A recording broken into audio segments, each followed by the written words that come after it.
Ladies and gentlemen, welcome to the business of wrestling. Today, I am doing a micro podcast where I will spend 5 to 7 minutes discussing the moment of wrestling that you are living in. Today, I have a guest and close friend, Kevin Sampson, also known as Coach Sampson.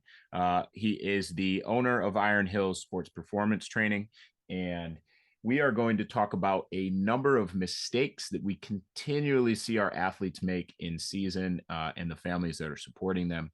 We are about 3 weeks into our competitive wrestling season here in New Jersey, and we wanted to put out this PSA to make sure that our athletes and anybody that is living in the wrestling space had the information that was going to help them navigate what their training should look like with their club and strength coach during their season. Coach, how are you? I'm doing great. I'm doing great. How are you? Good. So we'll jump right in since we only have about 7 minutes. Um, what are some of the major mistakes you see happening from a sports performance side? Maybe talk a little bit about the overall macro level training that you see athletes having, and then what you see happening as well more locally with you. Okay, so as far as wrestling is concerned, the biggest mistake that we always see every wrestling season, the first couple weeks, it becomes like a cross country practice. So all of a sudden, your team shows up. You guys didn't have an off-season program that was periodized.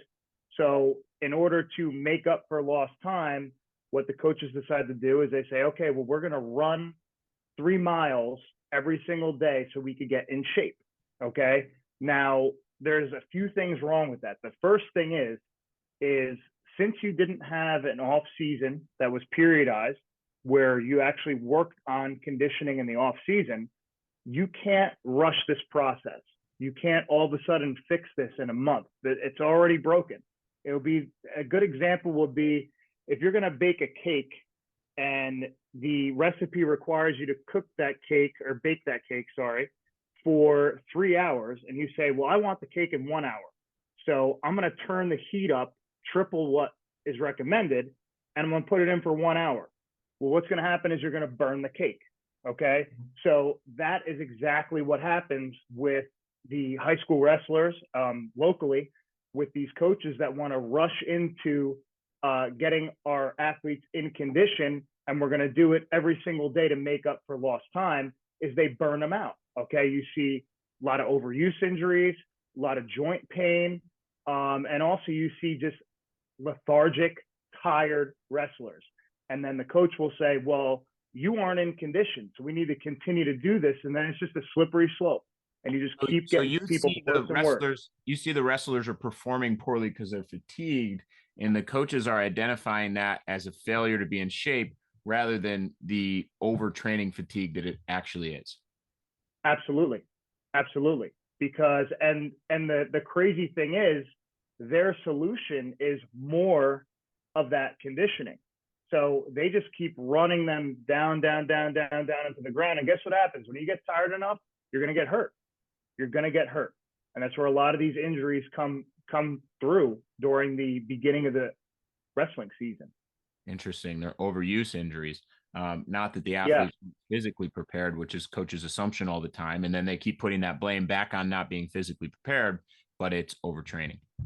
Yes, absolutely. And now going back to what they're deciding to do for their in-season conditioning, that's also incorrect.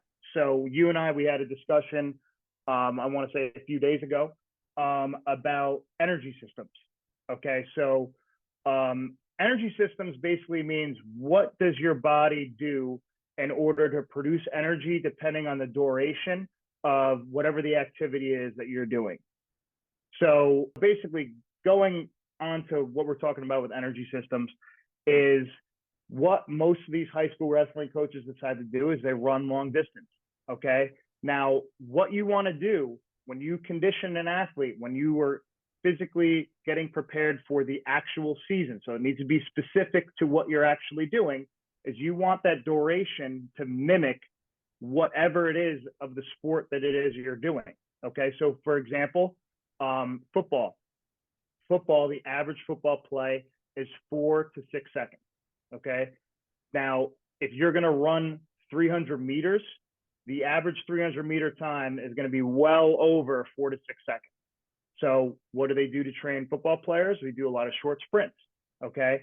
Now with wrestlers are teetering that line between a sprint and long distance as far as duration goes. Right. And I Because it's kind of believe like high intensity, low intensity, high intensity, high intensity, low intensity, low intensity. exactly. And you had mentioned to me a number, I believe it was 18 seconds 18. that you hold for wrestling. Can you kind of go into detail about that? Because I'm curious about that. Yeah. So whenever I train my athletes, this is from my friend Emma Randall, who we've done one of our full length podcasts with. Whenever I train the athletes early in the season, I try to give them the same amount of recovery period as they have work period, so that I get maximum performance for them. Also, too, so that they fully recover. We get their heart rate down to about 110, and then just casual breathing if I don't have a heart rate monitor, and then we go again. And that's so that they are maximizing their performance and building real time competitive skill. I'm not trying to get them fully fatigued.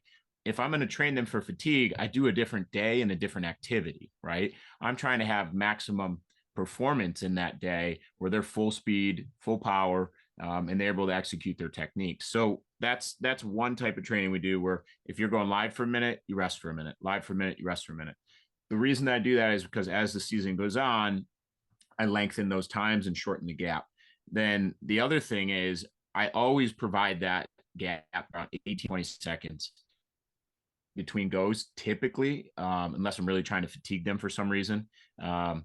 Because when they go out of bounds, it's about 18 seconds before that whistle restarts. You're going to go out of bounds and have that restart about 7 or 8 times in a 6-minute match, right?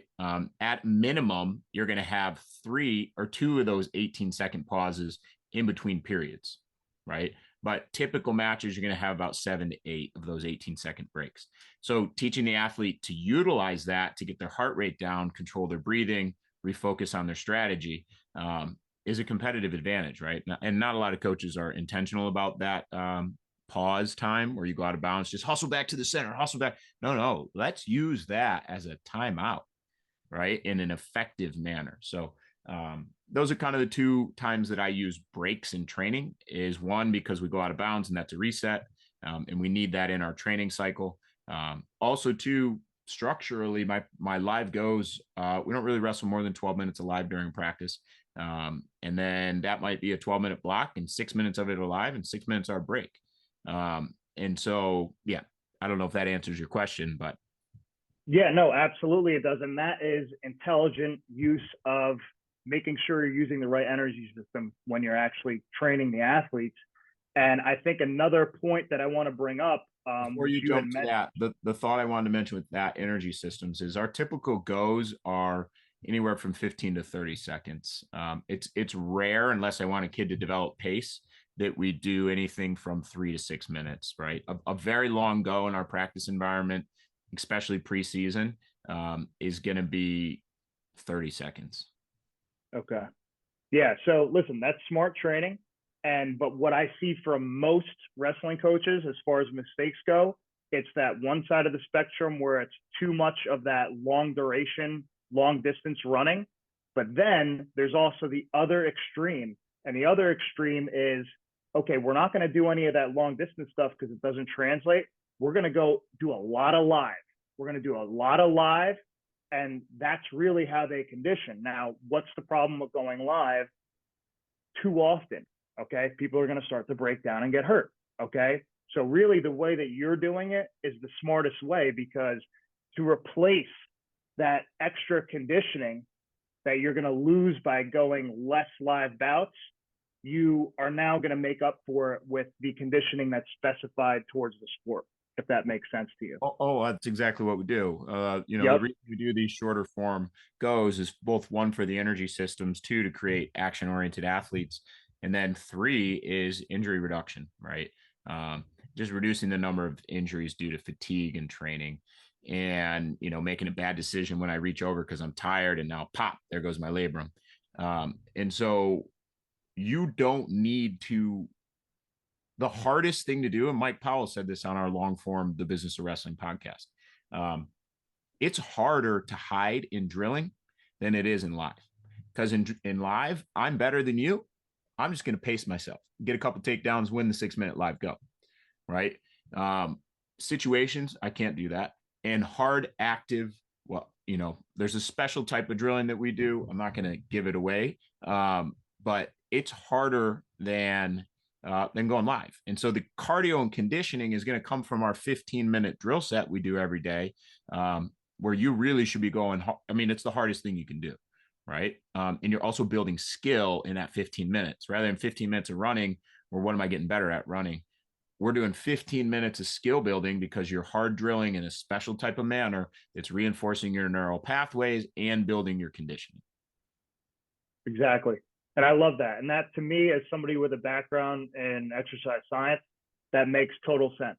But the thing is, the rest of the coaches out there, and hopefully you're listening, you got to change this stuff, because you're going to end up with a really light roster by the time you guys get to January, February, because you're going to start to break down your wrestlers. Sorry to interrupt, because not only are wrestlers going to quit if they're not wrestling and they're new to wrestling, and they came out for track practice. It's like, well, I'm running for 2 weeks. Like, this is the worst thing ever. Like, this sucks. Rather than building confidence in wrestling and camaraderie and playing games and building awareness and skill. For those new wrestlers, but then your high performance guys, you're losing them because of injury. So you're killing your roster on both ends, the top end with high performance and the low end with the new guys that are like, this sucks. Yeah, absolutely. And what I was going to bring up before too, because I totally agree with you on that, is the last thing that I would say is a mistake is redundancy. So, for example, you continue to do the same exact style or same exact layout for practice every single day. So you're really hitting those energy systems hard. You're really hitting those live goes hard. You're really hitting the skill practice hard, but you're doing it the same way every single day. What is missing here? We got to hit some more stuff that's missing in your conditioning. And that's where obviously I have a slight bias, but it's the truth. Where's the strength work? Okay. Now you're better off on some of those days doing some strength work, as opposed to crushing that energy system, because we're already hitting that. Okay. So why are we going to just beat a dead horse? So you should be taking, 20 minutes, maybe 2 days a week with your team and doing some version of strength and conditioning work. It's something that you should be comfortable teaching. It shouldn't be anything too elaborate. It could be actually body weight and calisthenic stuff, but that is a missing piece in every single wrestling program that I see. And that's why I have a job. Yeah. Well, the number one thing I see is the differentiator between the kids that are 7th place and under in the podium in New Jersey and 6th place and up. It's strength. And every year, it continually shows up as the differentiator when you get to those top 4 places is just a strength profile. Then you go look at college athletes. I went to watch Michigan duel, and even Michigan wrestled Columbia. You could see a serious difference in the strength profile of the Michigan athletes versus the Columbia athletes. Just obviously a more sophisticated strength and sports performance program at a Big Ten school. And that makes matches easier, right? And it also probably reduces injuries, I'd imagine. Is that true? Yeah, absolutely. And the most common injury that we see is in the shoulders. So what I recommend for most coaches in season, and this is what I do with my guys will see me 1 to 2 days a week that see me privately, is the number one thing that I want to see high school wrestlers doing, and this is wrestlers in general, is tons of rowing. Okay. Whether that be a horizontal row of some kind on a cable, rowing yourself up onto rings. Okay. It could be vertical rowing, pull-ups, something as simple as a lat pull down. Band pull aparts are one of my favorite things to protect the shoulder, because without that strength behind you, when you get pulled, because wrestling is going to be a sport where you're going to be pulled around. That's really how the upper body's working during a wrestling match. When you get pulled, if you have no strength to resist that pull, that is why we see that front labral tear, which is one of the most common injuries that we're seeing right now in all of wrestling, not just high school wrestling. I would say at every single level. So I'd say a ton of rowing, keeping the legs strong. Okay. So you don't need to squat necessarily with a heavy bar on your back, but you can actually squat with your training partner. put your training partner on your back. You could get heavy sandbags. You could get goblet squats with kettlebells. You could just do a ton of body weight squats. Your strength is going to come mostly from your legs. Okay, so when you blast double somebody, your strength is not coming from that double through your upper body. It's coming through the trunk and the lower body. And if you have a weak lower body, you're not finishing the takedown. And those are going to be the two big ones that I would say that I need to see every single wrestling coach throwing in there. And something as simple as buy a pack of 50 of those elastic bands that you see for training, and just in the beginning of practice, as part of the warm-up, hit a few sets of 10 to 25 band pull-aparts as part of your warm-up. Have some sets of body weight squats, 10 to 25 body weight squats, push-ups, pull-ups. The pull-up bars are all in the wrestling room. Use them. They're not just there for show. Put some Olympic rings on there. Do some face pulls with the Olympic rings. These are the things that need to be done in order to maintain the structure of the wrestler. And it's not being done. And that's why we have guys that are tearing labrums.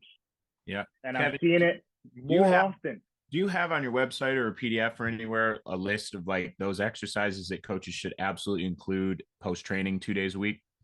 I don't have a PDF on hand, but I could get that to you. But I would email say you for access to that. What's your email? They could email me at coachsampson53@gmail.com.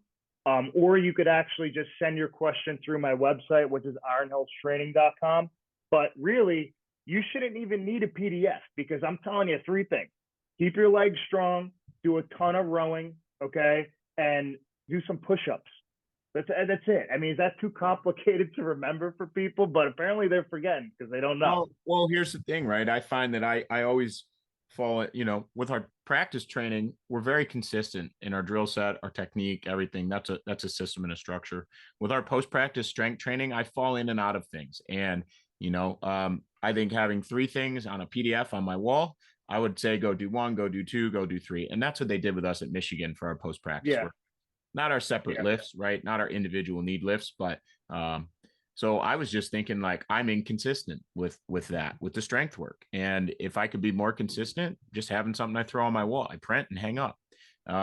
So maybe that's something that will get put on. If we end up doing that, we'll post the link in the comments and in the description of the video so that you guys can go and download that from Coach. I want to wrap us up. And I know there's a couple of more things we're going to talk about. So I want to have you on a second micro podcast that maybe we'll release next week. Does that work, Coach? Yeah, it works great. I think in that one, we're going to cover just kind of talking about decisions that private coaches are able to help athletes navigate during their competitive season. So last thing, why do you do this? Why am I a strength and conditioning coach? Yeah. This is my passion. So I just love getting people strong, and I'm obsessed with just being the best version of myself, and especially with getting younger athletes strong.